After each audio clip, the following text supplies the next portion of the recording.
Now, let's dive into today's story. Chapter 1. The Storm Before. Victor Copeland pressed his face against the small airline window, watching the rain slash across the glass in violent sheets. The storm had come from nowhere, turning what should have been a routine business trip into a nightmare of delayed flights and frustrated passengers. Around him, travelers grumbled into their phones, but Victor remained silent, his steel-gray eyes fixed on the tempest outside. At 42, Victor had built his reputation on being unshakable. As head of security for Everett Industries, one of the largest private military contracting firms in the country, he'd learned that emotion was a luxury he couldn't afford. His colleagues respected him for his cold efficiency, his ability to make hard decisions without flinching. Some called him ruthless. Victor preferred the term practical. His phone buzzed with a text from Crystal, his wife of 15 years, taking Angel to the cabin for the weekend. Weather's supposed to clear up there. Don't worry about us. Face blowing a kiss. Victor stared at the message, something nagging at him. The cabin was their retreat in the Cascade Mountains, a place he'd bought after his first major contract with the military. It was isolated, peaceful, and usually, Crystal hated going there without him. She complained about the lack of cell service, the primitive conditions, the way the silence seemed to press in on her. He scrolled up through their recent messages, noting the subtle changes in her tone over the past few months. Shorter responses, less affection, more time spent with friends he'd never met. Victor's training had taught him to notice patterns, and the pattern here was becoming clear. Ladies and gentlemen, due to severe weather conditions, Flight 447 to Seattle has been canceled. The gate agent's voice crackled over the intercom. We'll be rescheduling passengers on tomorrow morning's flights. Victor closed his eyes and leaned back in the uncomfortable airport chair. He thought about his daughter Angel, 11 years old, with Crystal's blonde hair but his sharp intelligence. She was the one soft spot in his carefully constructed armor, the only person who could make him laugh without reservation. Recently, though, even Angel had seemed distant, spending more time in her room, avoiding his attempts at conversation. As he sat there, surrounded by the chaos of stranded travelers, Victor's mind drifted to his past. He'd met Crystal Rivera when she was a struggling dancer in Portland, all curves and ambition and desperate hunger for something better. He'd been fresh out of the army, still carrying the shadows of 3 tours in Afghanistan, and she'd represented everything bright and hopeful in a world that had shown him too much darkness. The marriage had been good at first. Crystal had softened his edges, taught him how to smile again. When Angel was born, Victor had felt something he'd never experienced before, a love so fierce it terrified him. He'd sworn that nothing would ever hurt his family. But somewhere along the way, things had shifted. Crystal grew restless as Victor's career demanded more travel, more dangerous assignments. She complained that he was never home, that when he was cold and distant. Victor had tried to explain that his work required compartmentalization, that he couldn't bring that darkness home to them, but Crystal never seemed to understand. His phone rang, jolting him from his thoughts. Harris Robbins, the local sheriff near their cabin, appeared on the screen. Victor? Thank God I caught you. Listen, I need to ask you something, and I want you to stay calm. Victor's training kicked in immediately. When someone told you to stay calm, it usually meant you were about to receive news that would make staying calm impossible. What's the situation, Harris? Your wife called our office about an hour ago. Said she was driving down the mountain because of the storm, but her car broke down about 10 miles from your place. She asked us to check on Angel, said the girl was alone at the cabin. Ice formed in Victor's stomach. Alone? Crystal said they were going together. That's what's got me worried. When we sent a deputy up there, the place was locked up tight. No signs of life. No car in the driveway. We're heading up there now with proper equipment, but I wanted to give you a heads up.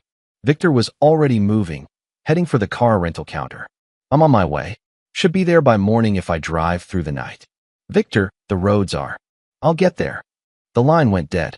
As Victor signed the rental papers with hands that didn't shake despite the growing dread in his chest, he tried to piece together what was happening. Crystal's lie about taking Angel was just the beginning. If she'd left their daughter alone during a storm this severe, it meant something was seriously wrong. Victor had learned long ago that when people you trusted started lying, it was never just one lie. It was always the tip of an iceberg, and the truth lurking beneath was usually worse than anything you could imagine.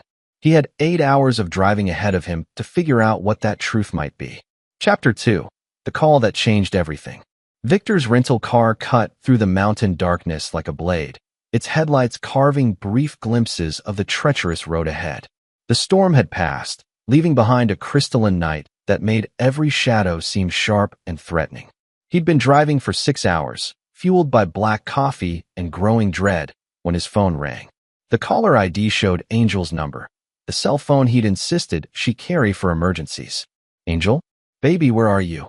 The sound that came through the speaker made Victor's blood freeze.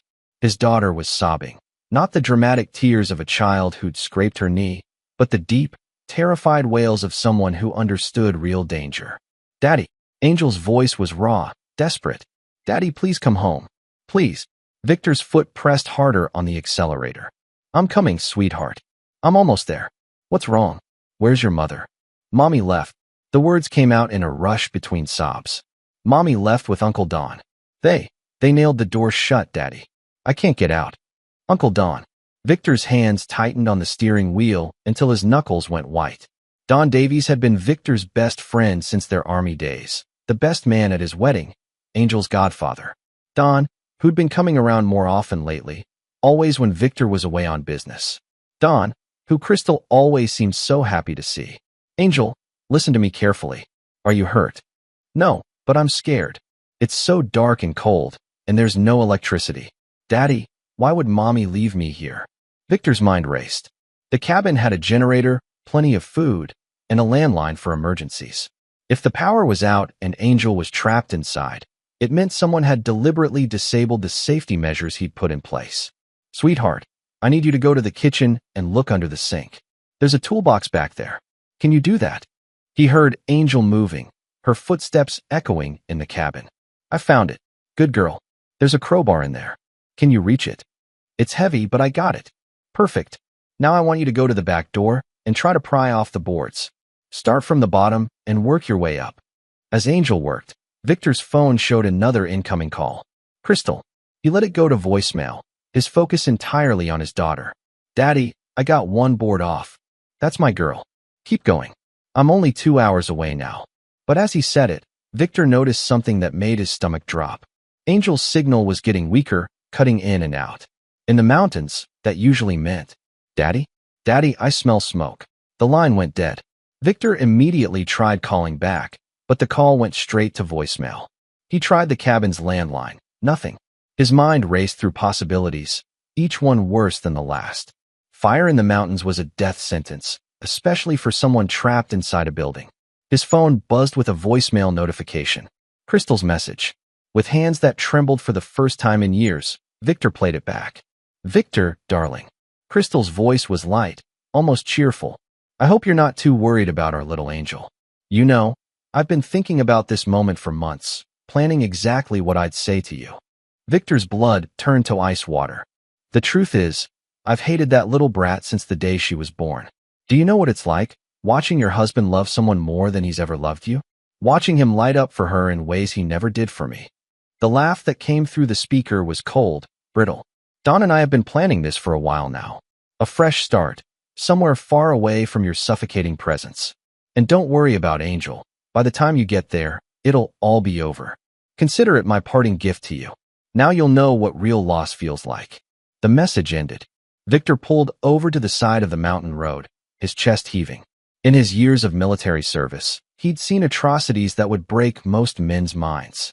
He'd lost friends to enemy fire, watched good soldiers die in his arms. But nothing, absolutely nothing, had prepared him for this level of betrayal. The woman he'd loved, protected, and provided for had just confessed to attempting to murder their daughter. His best friend, a man he'd trusted with his life countless times, was part of it. Victor's phone rang again. This time it was Harris Robbins. "Victor, I need you to pull over if you're driving." "I'm already stopped." Victor's voice was deadly calm. "What did you find?" "There was a fire at your cabin tonight. We got a call from someone reporting smoke around midnight. By the time our crews got up there." Harris paused. "I'm sorry, Victor. We found a small body inside. It's badly burned, but based on the size and the location where we found it." The words seemed to come from very far away. Victor stared out at the dark mountains, feeling something fundamental break inside his chest. "The body," he said quietly. "Where exactly did you find it?" "Main bedroom. Looked like she was trying to hide under the bed." "Victor, I'm so sorry. I've got kids of my own, and I can't imagine." "Anyone else at the scene?" "No sign of your wife or anyone else. We found evidence that the doors had been barricaded from the outside, and the generator had been sabotaged. This wasn't an accident, Victor. This was murder." Victor ended the call and sat in the silence of his rental car, surrounded by the vast indifference of the mountains. Somewhere in the distance, he could hear the wind moving through the trees, carrying with it the smell of smoke and ash. When Victor Copeland finally started the car again and continued toward what remained of his cabin, the man behind the wheel was not the same person who had started this journey. That man had been capable of love, forgiveness, even mercy. This man was something else entirely. Chapter 3: Ashes and Awakenings. The smoking ruins of the cabin looked like a mouth full of broken teeth against the dawn sky. Victor stood at the edge of the clearing, watching the last wisps of smoke curl up from the charred remains of what had once been his sanctuary. The fire department's trucks were gone now, leaving only yellow tape and the acrid smell of burned dreams. Harris Robbins approached carefully, his weathered face etched with the kind of sympathy that came from delivering too much bad news over the years. "Victor, you shouldn't be here. The structure's not safe, and the investigation." "Where?" Victor's voice was flat, emotionless. Harris hesitated. "Where what? Where did you find her?" "Victor, show me." Harris led him around the perimeter of the cabin to what had been Angel's bedroom. The walls were gone, but the foundation remained, along with the twisted metal frame of her bed. A section of floorboard had been marked with chalk. "There," Harris said quietly. "Under the bed, like I told you." Victor stared at the spot, his trained eye taking in details the local sheriff might have missed. The burn pattern was wrong. The debris field didn't match what he'd expect from someone who died trying to hide. And the position. "Harris, did your people take photographs of the scene before they moved the body?" "Of course. Standard procedure." "What? I want to see them." "Victor, I don't think that's a good idea. You're in shock, and seeing those images. I've seen worse." Victor's gray eyes met the sheriff's. "I need to see them." An hour later, Victor sat in Harris's office, methodically examining the crime scene photographs. His military training kicked in, allowing him to compartmentalize his grief and focus on the details. What he saw confirmed his suspicions. "This isn't Angel." Harris looked up from his paperwork. "What?" Victor pointed to one of the photographs. "The body position, the size, the jewelry. Look at this necklace. It's sterling silver with a butterfly pendant. Angel's allergic to silver. She breaks out in a rash if she wears it for more than an hour." "Victor, I understand this is hard to accept. And look at the hands." Victor's finger traced the outline in the photograph. No calluses on the fingertips. Angel's been taking guitar lessons for 2 years. She has permanent calluses. Harris leaned over the photographs, studying them more carefully. The medical examiner said the burns made identification difficult. "We were going on circumstantial evidence. The location, the size. Who else knew we'd be at the cabin this weekend?" "I don't know." "What?" Victor was already moving, heading for the door. "Because whoever burned my daughter set up a decoy, which means she might still be alive." "Victor, wait. Where are you going?" "To find my wife." Victor's first stop was Don Davies' apartment in downtown Portland. He used the key Don had given him years ago, back when they were still brothers in arms, before betrayal had redefined everything. The apartment was empty, but not abandoned. Victor's trained eye cataloged the missing items: clothes, toiletries, important documents. This was a planned departure, not a panicked flight. In the bedroom, he found something that made his jaw clench: one of Crystal's earrings on the nightstand, and a hotel receipt dated 2 months ago. They'd been planning this for far longer than Crystal had admitted in her voicemail. Victor's phone buzzed with a text from an unknown number. "Stop looking, or she really will die. You have 48 hours to transfer $2 million to the account I'll send you. No police. No tricks. Just the money, and you'll see your daughter again." So Angel was alive. The relief that flooded through Victor was immediately followed by cold fury. They'd burned down his cabin, traumatized his daughter, and faked her death, all for money. Victor typed back, "Proof of life first." The response came within minutes, a video file. Victor opened it with hands that didn't shake, though his heart hammered against his ribs. Angel sat in what looked like a motel room, very much alive but clearly terrified. Her hands were zip-tied behind her back, and there was duct tape across her mouth. Don Davies's voice could be heard from behind the camera. "Say hello to Daddy, sweetheart." Angel's eyes were wide with fear, but Victor could see something else there: anger. His daughter had inherited more than just his intelligence. She had his capacity for cold fury when crossed. The video ended with Don's voice. "You've got 47 hours and 53 minutes. The bank account information will be sent separately. And Victor, we know about your special skills. Try anything heroic, and the next video you get will be very different." Victor saved the video and began studying every frame, every detail. The motel room's decor, the view out the window, the sounds in the background. He'd spent years finding people who didn't want to be found. This time, the stakes were higher than they'd ever been. But as Victor began to plan, he realized that Don and Crystal had made a fundamental miscalculation. They'd assumed that threatening Angel would make him compliant, desperate, willing to pay any price for her return. They were wrong. Threatening Angel had done something else entirely. It had awakened something in Victor that he'd kept carefully buried since leaving the military, something dark and merciless and utterly without conscience. Victor Copeland, the loving father and husband, was gone, burned away in the ashes of his cabin. What remained was Victor Copeland, the hunter, the predator, the man who'd once been described by his commanding officer as frighteningly efficient at solving problems that require extreme solutions. Don and Crystal wanted money, but what they were going to get was a reckoning. As Victor drove away from Don's empty apartment, he was already formulating a plan that would make their betrayal seem merciful by comparison. He had 47 hours to find them. It would be more than enough. Chapter 4: The Hunter's Trail. Victor's black SUV sat outside the Cascade Valley Bank like a predator watching its prey. Through the tinted windows, he observed the morning routine of the small-town financial institution where he'd maintained accounts for 15 years. The bank manager, Emmett Goodman, had called him twice since the fire, offering condolences and asking about accessing Angel's education fund. Standard procedure, he'd said. But Victor had learned long ago that in his line of work, there was no such thing as coincidence. He waited until the lunch rush, when the lobby would be busy and distractions plentiful, before entering. Emmett spotted him immediately, a heavy-set man in his 50s who'd grown soft from years of small-town banking. "Victor, I'm so sorry for your loss. We're all devastated about little Angel." Victor studied Emmett's face with the same intensity he'd once used to identify enemy combatants. The sympathy seemed genuine, but there was something else: nervousness, guilt, the telltale signs of a man carrying secrets. "I appreciate that, Emmett. I need to discuss some account transfers." Of course. Let's go to my office."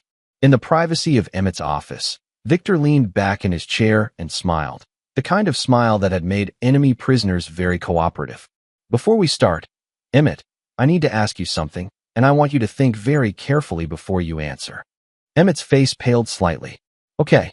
In the past 6 months, has anyone asked you about my accounts? My wife, perhaps? Or my friend Don Davies?"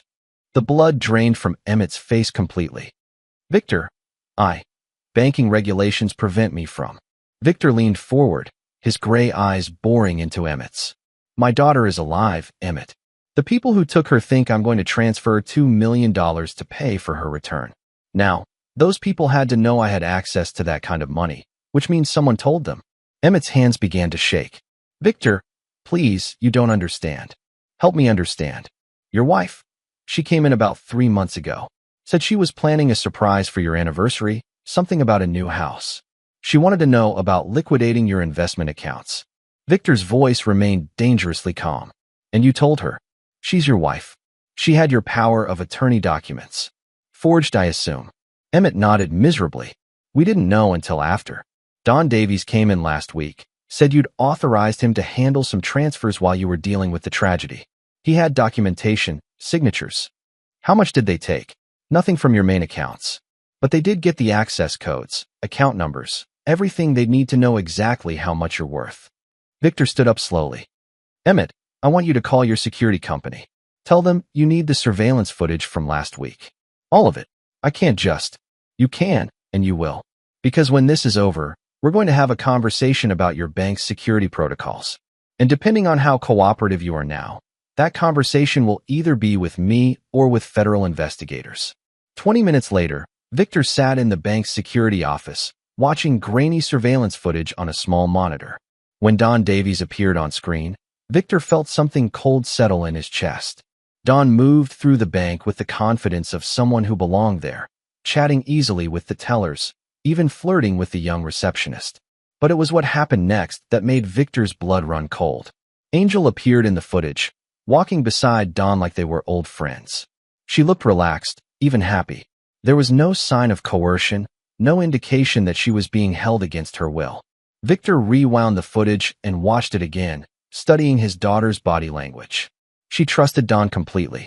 More than that, she seemed excited about whatever he was telling her. The timestamp showed this was 5 days ago, 2 days before the cabin incident. Victor's phone buzzed with another message from the kidnappers. 36 hours left. Hope you're liquidating those accounts. Angel is getting impatient to see her daddy again. Another video followed. This time, Angel was in what looked like a different room. The zip ties were gone, and she was eating what appeared to be pizza. She looked directly at the camera and smiled. Not the terrified smile of a hostage, but the genuine expression of a child who thought she was part of some elaborate game. Victor replayed this video 3 times, each viewing confirming what he'd begun to suspect. Angel wasn't just alive, she was complicit. The realization hit him like a physical blow. His own daughter, the one person he'd thought was innocent in all this, had been part of the plan from the beginning. The sobbing phone call, the terror in her voice, it had all been an act. Victor's phone rang. Crystal's number. He answered without speaking. "Hello, darling." Crystal's voice was mocking, playful. "How are those account transfers coming along? Where are you? Close enough to see you, far enough to stay safe. Don said you looked very intense at the bank today. Poor Emmett looked like he was going to have a heart attack." Victor stepped outside the bank, scanning the street for any sign of surveillance. "You trained Angel well. Oh, you figured that part out? I'm impressed. She really is a talented little actress, isn't she? All those drama classes finally paid off. Why? Why what? Why did I seduce your best friend? Why did I turn your daughter against you? Why did I decide to destroy your perfect little life?" Victor found the perfect vantage point. A parking garage across the street where someone with binoculars could observe the bank without being seen. "Because you never loved us," Crystal continued. "You loved the idea of us. The perfect family, the beautiful wife, the adoring daughter. But you never actually saw us as real people with our own needs and desires." Victor began moving toward the parking garage, his steps measured and silent. "Angel figured it out first, you know. How cold you really are. How you only show affection when we behave exactly the way you want us to.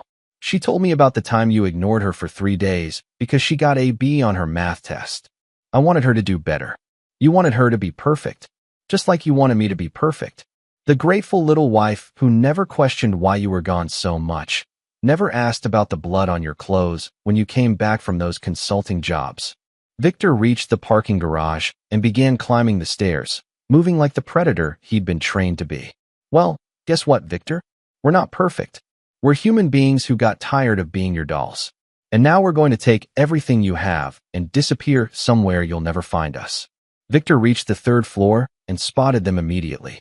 Crystal stood at the concrete barrier, looking through binoculars at the bank below. Don sat in a car nearby, engine running, ready for a quick escape. But there was no sign of Angel. 36 hours, Victor. Don't disappoint us." The line went dead. Victor smiled as he began to plan their capture. They thought they were hunters, stalking him from a distance. But they'd made the classic mistake of assuming their prey was helpless. They were about to learn the difference between a victim and a predator. Chapter 5. The Predator's Gambit. The abandoned warehouse on the outskirts of Portland had been Victor's idea, a place where sound couldn't travel and questions wouldn't be asked. He'd acquired it years ago through a shell company, one of several properties he'd purchased as potential safe houses during his more dangerous contracting days. Don Davies hung from the ceiling by his wrists, conscious but wishing he wasn't. Blood dripped steadily from his nose onto the concrete floor, each drop echoing in the cavernous space. Victor had been very precise in his questioning, applying just enough pressure to ensure honesty without causing permanent damage. Yet, I'm going to ask you one more time, Victor said, his voice carrying the same conversational tone he might use to discuss the weather. Where is my daughter? Don's response was a string of curses that Victor had heard many times during their army days. Back then, they'd been directed at enemy combatants. Now they were aimed at him. Victor nodded and walked to a metal table where he'd arranged various tools with surgical precision. He selected a pair of bolt cutters and tested their grip. Your choice, Victor said, approaching Don's dangling form. Fingers or toes first. You're insane. Don spat blood. She's just a kid, my kid, who you've turned into a collaborator in your little scheme. Victor positioned the bolt cutters around Don's pinky finger. I spent 3 tours learning how to extract information from people who really didn't want to give it up. Compared to Taliban commanders, you're going to be embarrassingly easy. The pressure on Don's finger increased just enough to break the skin. Okay. She's at the Morrison Motel on Highway 26. Room 127. Victor's smile was cold. See? That wasn't so hard. But instead of releasing Don, Victor increased the pressure until he heard the distinctive crack of breaking bone. Don's scream echoed off the warehouse walls. That was for thinking I'm stupid enough to believe your first answer. Don's face had gone white with shock and pain. It's true. She's really there. Maybe. But you see, Don, I have a problem. I can't trust anything you say because you've already proven you're comfortable lying to me. So I'm going to ask you some questions I already know the answers to, and we'll see how honest you're willing to be. Victor selected a different tool, a medical-grade scalpel. Question 1. How long have you been sleeping with my wife? Don's eyes darted around the warehouse as if looking for an escape route that didn't exist. 6 months. Victor made a small incision on Don's forearm. Precise, clean, just deep enough to hurt. Wrong. I found hotel receipts going back 18 months. Try again. 2 years. Don gasped. It's been 2 years. Better. Question 2. When did you first approach Angel about helping with your plan? We never. She's just a kid, Victor. We wouldn't involve a child in. The scalpel found Don's other arm. This cut was deeper. I have surveillance footage of Angel at the bank with you, looking very comfortable and happy. She knew exactly what was happening when she made that phone call to me. So let's try this again. When did you recruit my daughter? Don was crying now, tears mixing with the blood on his face. Last Christmas. Crystal thought. She thought Angel was old enough to understand how unhappy she was. How unhappy we both were. Victor felt something break inside his chest. Not his heart, that had shattered days ago, but something harder and more fundamental. His own daughter had been planning his destruction for almost a year. Question 3. Victor continued, his voice never wavering from its conversational tone. How did you plan to keep me from tracking you down after you got the money? New identities. Don has contacts from his military days, people who specialize in helping folks disappear. Don? You mean yourself? Don's eyes went wide as he realized his mistake. I meant I have contacts. Victor set down the scalpel and picked up a blowtorch. You know what I think? I think there are more people involved in this than just you and Crystal. I think this is a bigger operation, and you're just the front man. The flame sprang to life with a soft whoosh. I think someone studied my habits, my resources, my relationships, and put together a very sophisticated plan to not just steal my money, but to destroy me emotionally in the process. The fake death, the betrayal by my best friend, the discovery that my own daughter was part of it. That's not just theft. That's psychological warfare. Victor moved the flame closer to Don's exposed skin. So question 4. Who else is involved? Nobody. It's just us. The flame kissed Don's shoulder, and his scream was ear-splitting. Wrong answer. Victor's phone rang. He stepped away from Don and answered without checking the caller ID. Daddy. Angel's voice came through the speaker, sweet and innocent. Daddy, are you okay? Uncle Don said you seemed upset. Victor looked at Don's hanging form, noting the way his eyes had gone wide with surprise. Genuine surprise. I'm fine, sweetheart. Where are you? I'm safe. But Daddy, Uncle Don and Mommy said you're being very mean. They said you hurt Uncle Don. Victor's mind raced.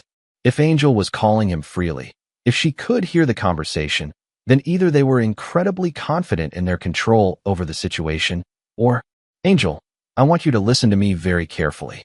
Are you alone right now? Yes, Daddy. Mommy and Uncle Don went to get food. Victor looked at Don again, taking in the man's obvious confusion and growing fear. Sweetheart, is there anyone else there? Anyone you haven't mentioned? Just Uncle Harris. But he's been taking really good care of me. The phone slipped from Victor's hand and clattered on the concrete floor. Harris Robbins, the sheriff who'd been first on the scene. The sheriff who'd controlled the investigation. The sheriff who'd had access to Victor's family, his home, his routines for years. Victor picked up the phone with hands that had started to shake. Angel, I need you to go to the bathroom and lock the door. Right now. Why, Daddy? You're scaring me. Please, sweetheart. Just do it. He heard her moving, heard a door close and a lock turn. Daddy, what's wrong? Angel, I need to know. Have you been staying with Sheriff Robbins this whole time? Yes. He said it was safer here while you and Mommy and Uncle Don work things out. He's been really nice, Daddy. He bought me new clothes and everything. Victor's mind reeled. Harris Robbins had been feeding him information from the beginning, controlling every aspect of the investigation. He'd been the one to suggest the body was Angel's. He'd been the one to discourage Victor from examining the scene too closely. And now he had Angel. Sweetheart, I need you to stay in that bathroom until I come get you. Don't come out for anyone except me. Do you understand? Daddy, you're really scaring me now. I know, baby, but I'm coming to get you. And Angel? Yes. I love you.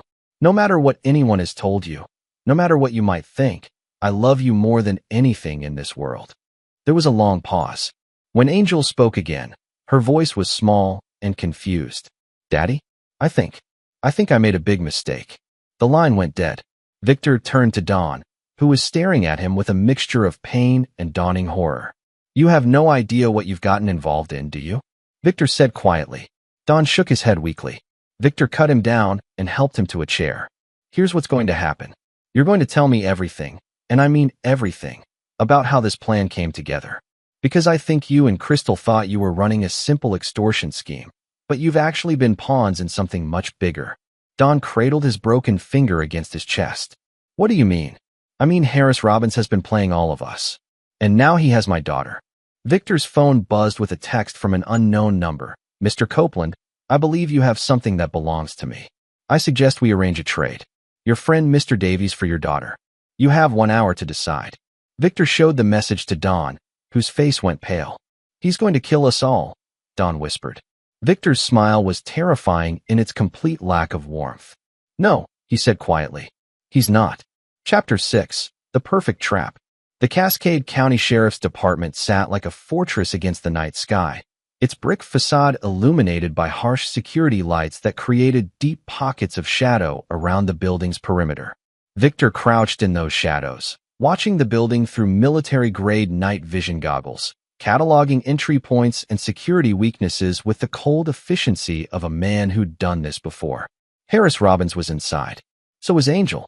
Victor's plan was simple, brutal, and guaranteed to work. He'd learned long ago that the most effective strategies were often the most direct ones. At exactly 11:47 p.m., the fire alarm at the county courthouse, 2 blocks away, began wailing. Within minutes, half the sheriff's department had responded to what appeared to be a major blaze threatening the building that housed all the county's legal records. Victor smiled in the darkness. The fire was nothing more than road flares and smoke bombs he'd placed in strategic locations, but it would take the fire department at least an hour to search the entire building and determine there was no real threat. By then, it would be over. Victor moved through the sheriff's department like a ghost, his military training serving him well. The skeleton crew left behind was focused on radio chatter from the courthouse, not on potential intrusions in their own building. He found Harris Robbins in his office, feet up on his desk, sipping coffee and listening to the chaos on his police radio with obvious amusement. Busy night, Victor said from the doorway. Harris spun around, his hand automatically reaching for his sidearm, but Victor was already moving. 20 years of military training versus 20 years of small-town law enforcement was hardly a fair fight. Harris hit the floor hard, his gun sliding across the linoleum to come to rest against the far wall. Victor stood over him, his own weapon drawn and steady. Where is she? Harris smiled, blood trickling from his split lip. Safe. For now. You know, Harris, I've been thinking about you a lot lately. How you were always so helpful, so concerned about my family's safety. How you just happened to be the first one on the scene when the cabin burned. How you controlled every aspect of the investigation. Victor kicked Harris's gun further away and sat down in the sheriff's chair. But what really got me thinking was something Angel said about you buying her new clothes. See, that suggested a level of preparation that doesn't fit with a spur-of-the-moment kidnapping. Harris struggled to sit up, his face twisted with pain and rage. You have no idea what you're dealing with. Then explain it to me. Your wife came to me 6 months ago, said she was afraid of you, afraid of what you might do if you found out about her affair. She wanted protection. Victor's finger tightened on the trigger. Keep going. She told me about your military background, your specialized skills. Said she was worried you might hurt her and Angel if you discovered the truth. So you decided to help her fake our daughter's death? Harris's laugh was bitter. I decided to protect a woman and child from a dangerous man. Everything else just evolved. Evolved into extortion and kidnapping. Evolved into an opportunity. Do you have any idea how much money you've made over the years? How much you've accumulated while the rest of us struggle to make ends meet? Victor leaned forward, his gray eyes boring into Harris's. So this was all about money. This was about justice. You and men like you. You take your blood money and buy your mountain retreats and your perfect little lives, while the people who actually serve and protect this community can barely afford to retire. Where is my daughter? Harris smiled again, and this time there was genuine malice in it. She's safe, like I said. In fact, she's probably having the time of her life. Turns out Angel is very interested in learning about real police work. Victor's blood went cold. What does that mean? It means she's been helping me with the investigation. Following leads, checking alibis, learning how we track down dangerous criminals. Harris's eyes glittered with sick amusement. She's particularly interested in learning how we handle armed and dangerous suspects. The implication hit Victor like a physical blow. Harris had been training Angel to betray him, to help in his own capture. You turned my daughter into bait. I turned your daughter into a survivor. Someone who understands that sometimes you have to choose sides, and it's better to be on the winning side. Victor's phone buzzed. Text message from Angel's number. Daddy, I'm at the old Miller farm on Route 9. Come alone, and come quickly. Uncle Harris says there isn't much time. Victor showed the message to Harris. How long have you been planning this? Long enough to make sure all the exits are covered. Harris struggled to his feet, his hand pressed against his ribs. You see, Victor, the problem with men like you is that you always think you're the smartest person in the room. You think your military training makes you invincible. It usually does. Not this time. Because this time, you're not fighting enemy combatants or terrorists. You're fighting people who know you, who understand how you think, who've had months to prepare for this exact moment. Victor's radio crackled with Harris's voice. A recording, he realized. All units, we have a 10 to 33 at the Miller farm. Suspect is armed and extremely dangerous. Use maximum caution. Harris smiled. I recorded that this afternoon. By the time you reach the farm, half the county will be surrounding it. And your daughter will be watching from the woods as her daddy gets taken down by the good guys. Victor looked at Harris with something approaching admiration. You really have thought of everything. Everything except one small detail. What's that? Victor's smile was absolutely terrifying. You assumed I was coming alone. The first explosion shook the building, followed immediately by the sound of automatic gunfire from the parking lot. Harris's face went white as he realized what was happening. You see, Harris, I may have left the military, but I never stopped working with certain specialists. Men who understand that some problems require extreme solutions. Victor's phone buzzed with an incoming call. He answered it on speaker. Package secured, a voice reported. 3 tangos down, 1 in custody. The girl is safe. Victor looked at Harris, whose face had gone ashen. My team reached the farm about 20 minutes ago. Amazing what you can accomplish with proper planning and superior firepower. This is impossible. We had lookouts, You had amateurs playing at being professionals. Victor stood up, keeping his weapon trained on Harris. The men I work with have been doing this since before you pinned on that badge. Another explosion, closer this time. The lights in the building flickered and went out. Boss, we're at your location. Building is secure. Victor activated a small flashlight, keeping the beam focused on Harris's face. You know what the really beautiful part is? By the time your fellow officers get back from that fake fire, they're going to find evidence of a massive corruption scandal. Bank records showing years of skimmed drug money, kickbacks from organized crime, even some very disturbing images on your personal computer. Harris's eyes went wide. You can't do this. I'm a law enforcement officer. You are a law enforcement officer. Now you're just another criminal who made the mistake of threatening my family. Heavy footsteps echoed in the hallway outside. The door opened to reveal 3 men in tactical gear, their faces hidden behind night vision goggles.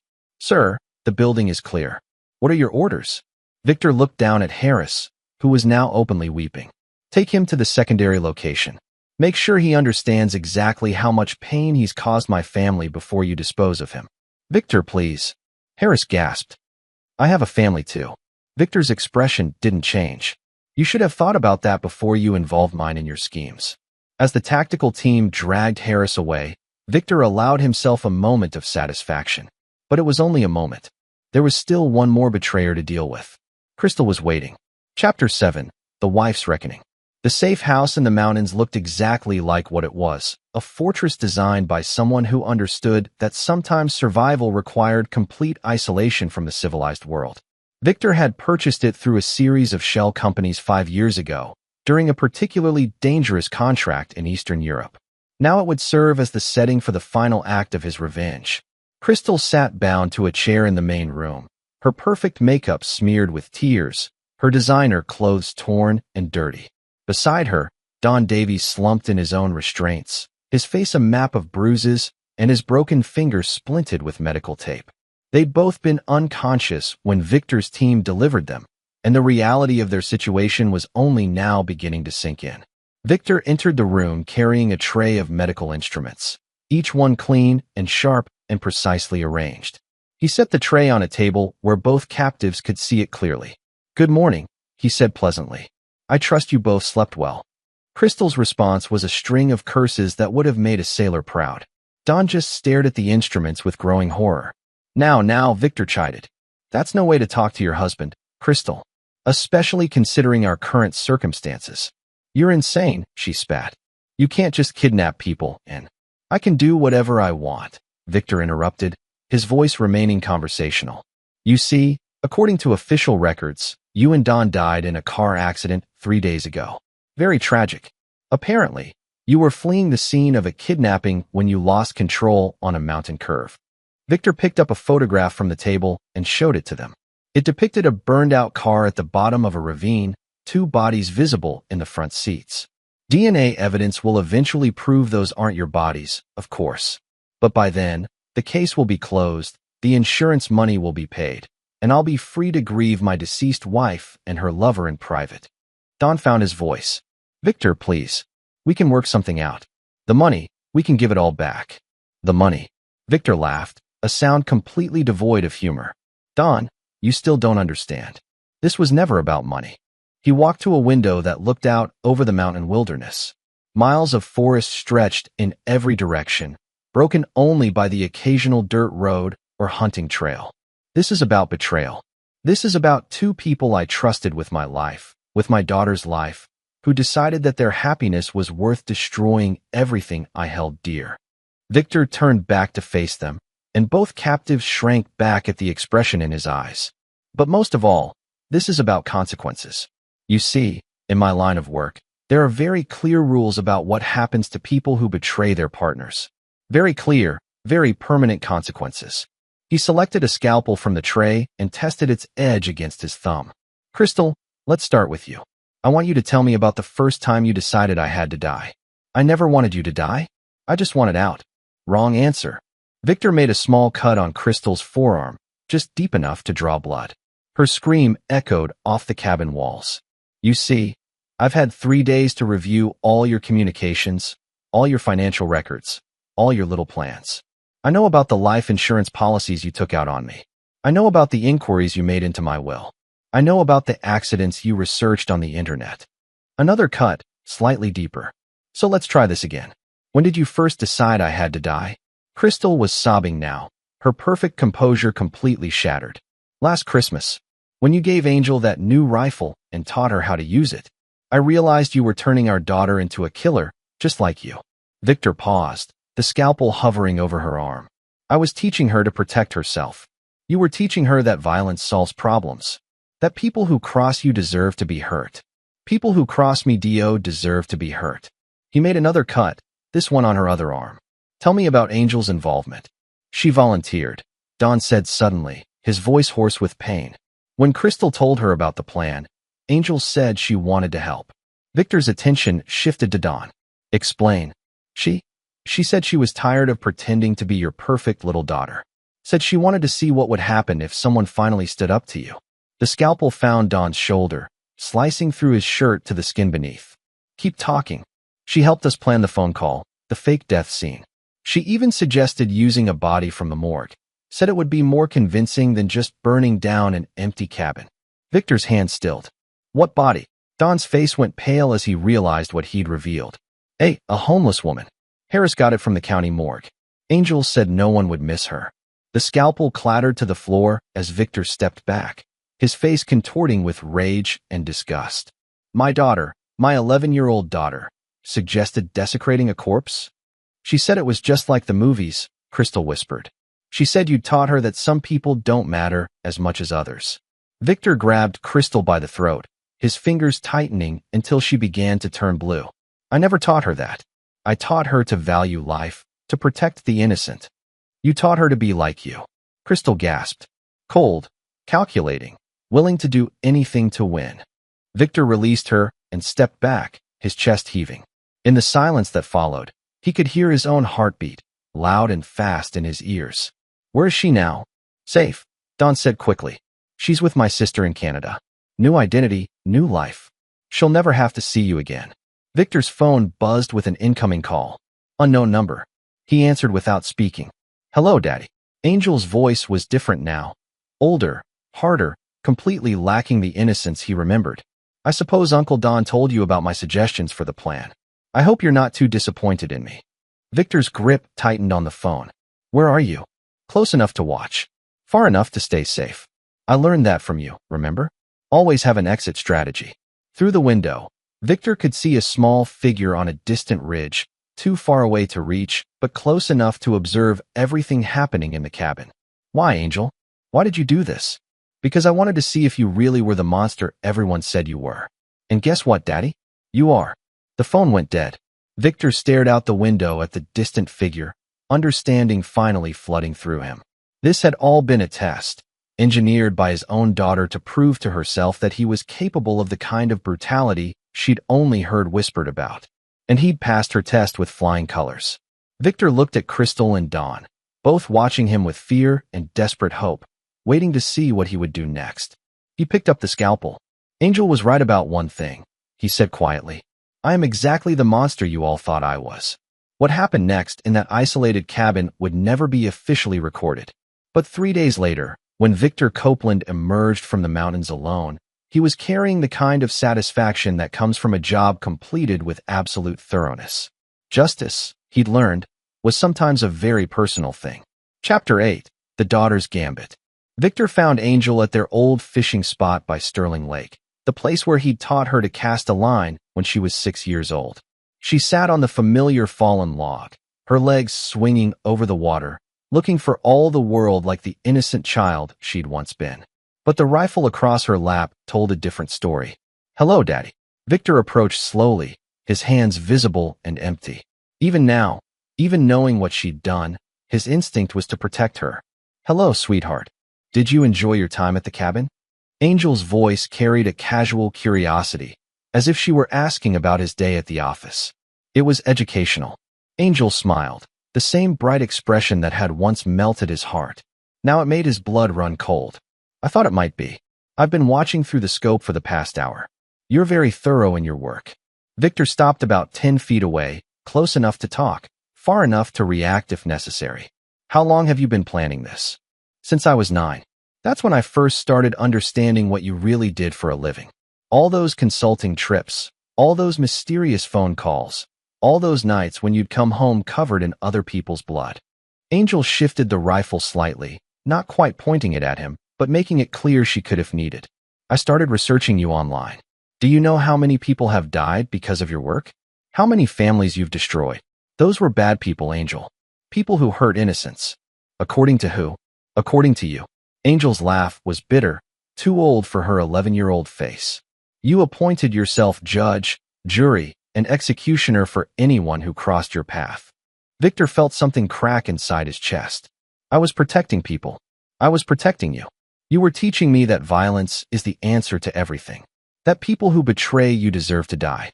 That some lives matter more than others. Angel stood up, the rifle now clearly aimed at Victor's chest.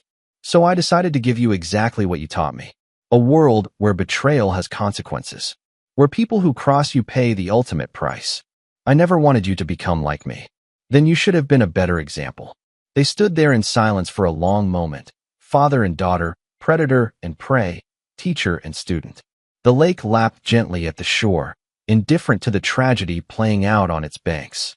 You're going to kill me, Victor said. It wasn't a question. I'm going to give you a choice. The same choice you gave Mommy and Uncle Don. Angel reached into her jacket and pulled out a small bottle of pills. Poison. Quick, relatively painless. Or, she gestured with the rifle. We can do this the hard way. Victor looked at his daughter, really looked at her, and saw himself reflected in her cold, calculating eyes. Every lesson he'd taught her about strategy and survival, every demonstration of ruthlessness she'd witnessed, every moment when he'd chosen efficiency over mercy had led to this moment. What happens after? He asked. After you're gone? I disappear. New identity, new life, new family. Uncle Harris set it all up before you killed him. And Crystal and Dawn. Angel shrugged. Collateral damage. They were useful for the plan, but they were never meant to survive it. I needed them to bring out your true nature, to prove to myself that you really were the monster I thought you were. Victor felt a strange sense of pride mixing with his horror. Angel had played everyone, her mother, Dawn, Harris, even Victor himself, with the skill of a master manipulator. She'd orchestrated an elaborate psychological experiment designed to expose the darkness in his soul. And she'd succeeded brilliantly. You know I can't take the poison, Victor said. I know. You're too proud, too stubborn. You'd rather go down fighting. That's not why. Angel tilted her head, curious. I can't take the poison because that would be giving up. And I never give up on family. Before Angel could react, Victor was moving. 20 years of combat training versus 11 years of childhood, even accelerated by intelligence and planning, was still no contest. The rifle fired, but Victor was already diving to the side. The bullet split the air where he'd been standing and buried itself in a tree behind him. Angel tried to work the bolt for a second shot, but Victor was on her before she could chamber another round. The rifle went flying, splashing into the lake with a metallic crash. They rolled on the ground, father and daughter locked in a desperate struggle. Angel fought with surprising strength and skill. She'd learned well from watching him, but she was still a child in an adult's body. Victor pinned her arms and looked down into her face, seeing his own ruthlessness reflected in her eyes. I'm sorry, he whispered. Angel smiled up at him. For what? For making me exactly what you are. For failing you as a father. You didn't fail me, Daddy. You taught me everything I needed to know about survival. Angel's hand moved slightly, and Victor felt the sharp pain of a blade sliding between his ribs. She'd had a backup plan, just like he'd taught her. As Victor's strength began to ebb, Angel squirmed out from under him and stood up, looking down at her dying father with something that might have been love. Thank you, she said quietly, for showing me exactly who I never want to become. Victor tried to speak, but blood filled his mouth. He watched as Angel walked to the lake's edge and retrieved the rifle, water dripping from its barrel. Don't worry, Daddy. I'm not going to become like you. I'm going to be something much worse. Angel checked the rifle's action, making sure it would still fire despite its dunking. I'm going to be someone who kills monsters.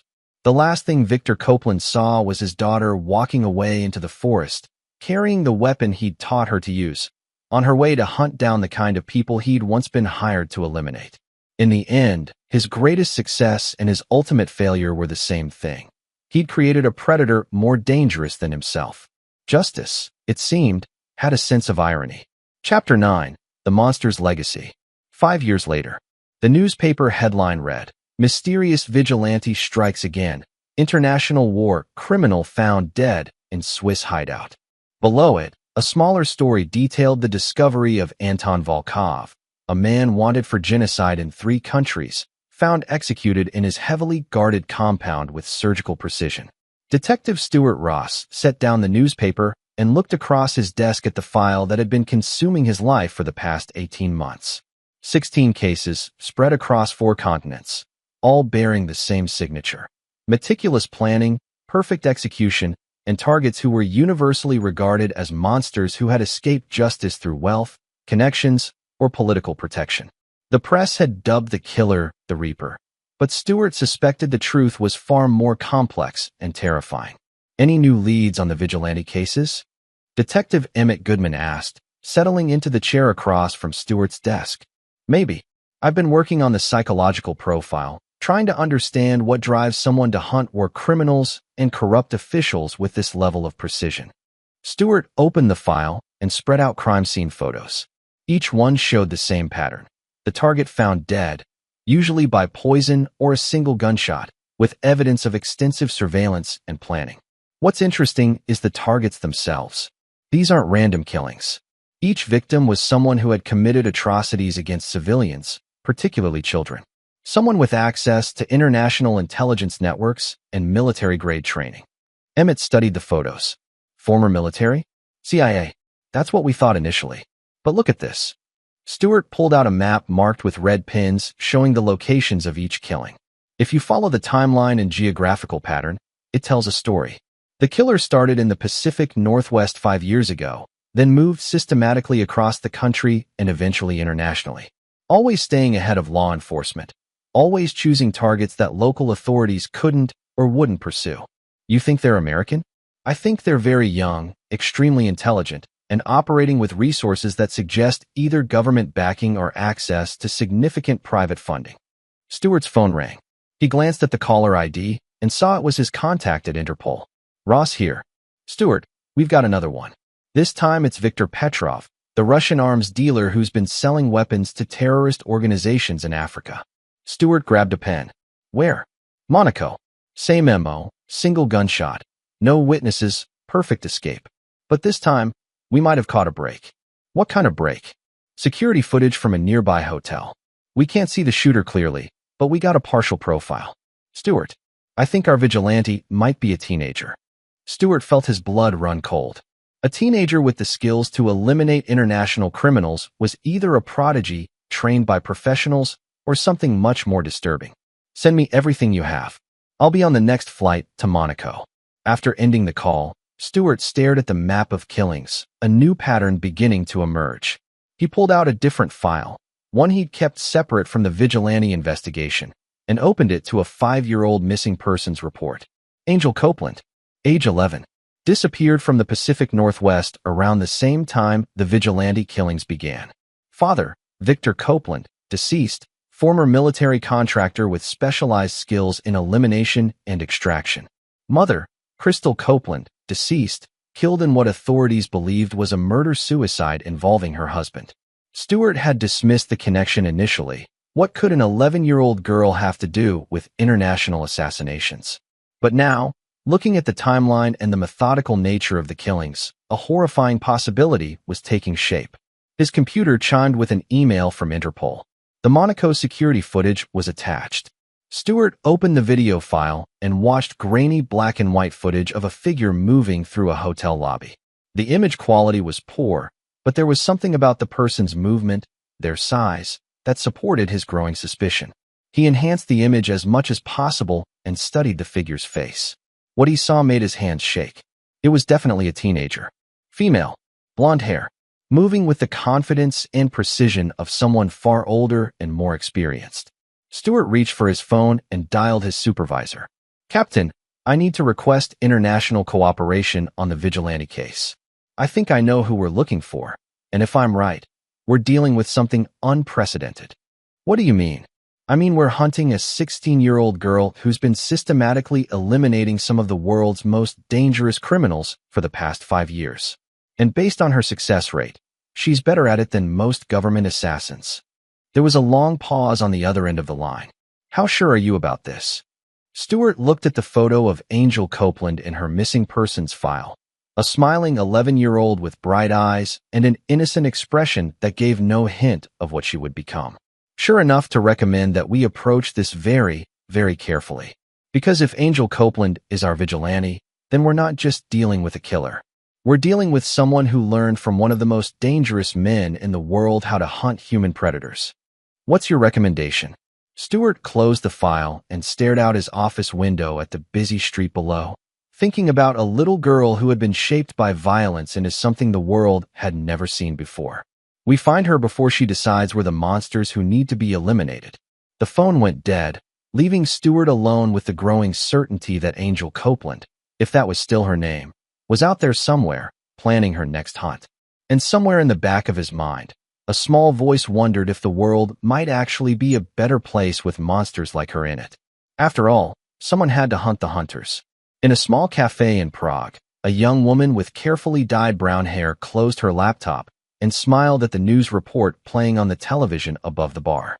Viktor Petrov's death was already making international headlines, with various governments expressing relief that the arms dealer would no longer be able to supply weapons to terrorist organizations. Angel Copeland, now going by the name Sarah Chun, gathered her belongings and left a generous tip for the waitress. She had a train to catch and another monster to find.